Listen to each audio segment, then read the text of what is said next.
Hello everyone. In today's video, we take a look at the following comparison between thick and thin clients, followed by the argument towards the best that would be for the business that we choose and that would be suitable. So let's talk about the definition first about thick clients. A thick client is a system that can connect to a server even if it is not connected on the network. Thick clients do not rely on the server's cloud programs. Instead, they are offline and they are hardware based. They have their own operating systems and software applications. They have a high flexibility and high server capacity.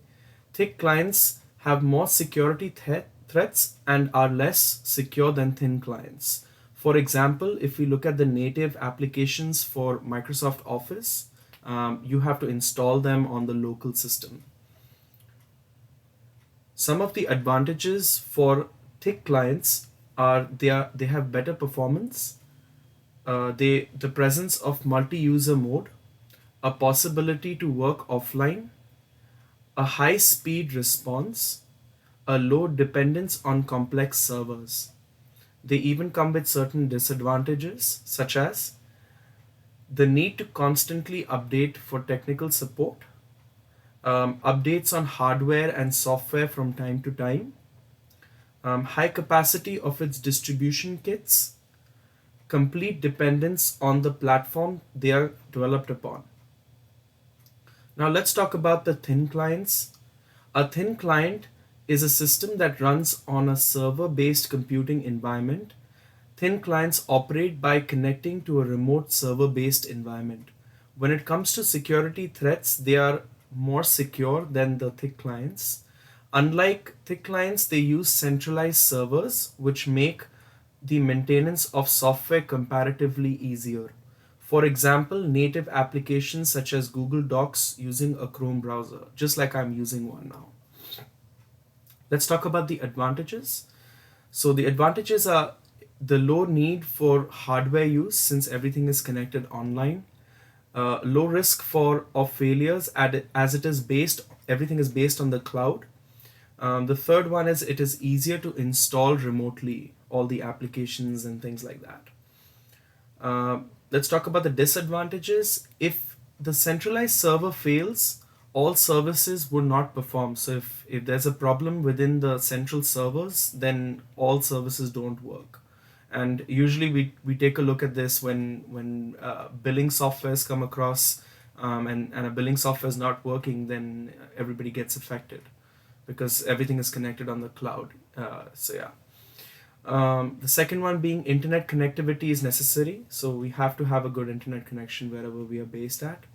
Um, and the third one, when big data is involved, a shared capacity may hinder speeds. So if you're sharing, capacity and memory speeds with, another company or, within your own firm for certain things, it does hinder on the speed and performance overall. Now, I found this really good, comparative for the thin and thick clients from Geeks for Geeks for Greeks or Geeks for Geeks, I would say. So the first one being installation. So between thin and thick clients, thin clients have browser-based installations, whereas thick clients are installed locally on the system. The second one being the type of devices. Thin clients are used by handheld devices, so you can use a smartphone to access it, a tablet, or your own computer. Whereas on a thick client basis, customization systems use thick clients, so it means that it is local, it is offline. Processing type. In thin clients, there is a complete processing on the server side, whereas thick clients make use of computer resources more than the server because all the work and all the computational work is done on the computer end itself, unlike the centralized server. Deployability. Thin clients are easily deployable as compared to thick clients. Thick clients are more expensive to deploy because they are native to that platform and the system, and it's kind of rigid. But in terms of thin clients, you can deploy them remotely. You can work with them. Data validation. The data validation is required from the server side. The data verification is done by the client side. In communication, in In thin clients, continuous communication is required from the server side to talk, to the database so that you can retrieve it. It has to be constantly on an uptime. Whereas in thick clients, the communication is done at particular intervals with the server, only when it is used, locally in the system. Interfacing, it cannot be interfaced with any other equipment, and the other one being it is robust as compared to a thin client and can be interfaced with other equipment. So you can attach printers, you can attach other devices and other hardwares, you can install other softwares to kind of use it with along with the thick clients. And in security, it has less security threats because it's always being monitored. And in terms of the thick clients, it has more security threats as it is compared to thin clients, and that is because it's a local machine, so kind of finding out bugs is not in real time. You have to scan and manually find them. So the reason that I picked thin systems is because, as we've seen from the above differences, using a thin system is beneficial for small to medium types of businesses. It is easy to install remotely as it is browser based.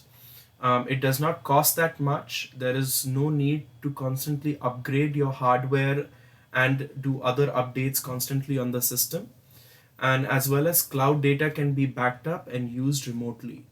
As well as another reason that I did find is that you need to have like an hardware person to constantly do a check on the system and things like that. But I think even after and that can be expensive because somebody who is constantly upgrading, you have to have somebody look over all the systems are running in a orderly fashion, things like that. It does add to the cost of the business. So I mean, if everything is remote and in a centralized way, it can be helpful, and that's what I found. So my references were Geeks for Geeks, difference between thin and thick clients, and Testmatic, the concept of thin and thick clients. Thank you so much.